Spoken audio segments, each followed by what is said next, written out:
In this video, we'll take you through a complete walkthrough of the EcoFlow app.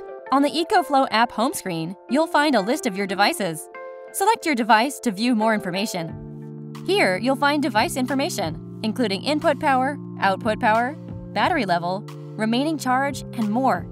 When the device is being charged, the app will show the current charging status.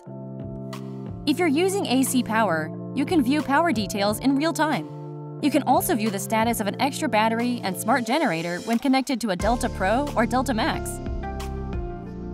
When the battery level drops below 10%, a red battery will appear. Battery temperature is displayed to the left of the device, and the remaining battery level is displayed to the right of the device. The input indicator displays device input power, including power from each input port. If you're using solar or car inputs, you can view power details in real time. The output indicator displays device output power, including power from each port. Here, you can control settings for X-Boost, AC, 12-volt DC, and USB ports.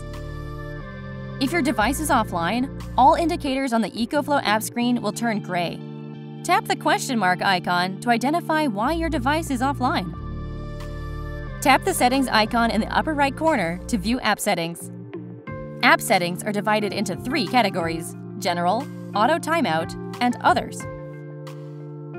General settings include options for renaming your device, adjusting the discharge or charging level, AC charge speed, car input, Smart Gen Auto on/off, and more. You can adjust the charging and discharging level from 0 to 30% at minimum and 50 to 100% at maximum. When the AC charge speed switch is set to slow custom on the unit, the charging rate will follow the value set on the app.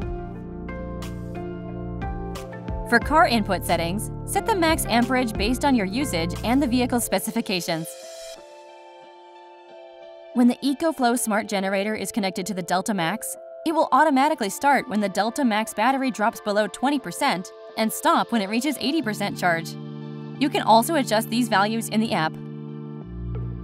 Auto timeout settings include options for unit timeout, screen timeout, and AC timeout. Set your unit timeout to determine when the unit turns off.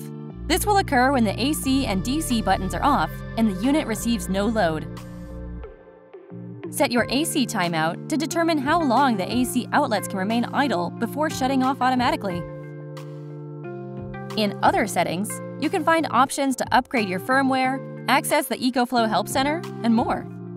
That covers how to use the EcoFlow app for the first time. Head over to the EcoFlow Support YouTube channel for more tutorial videos.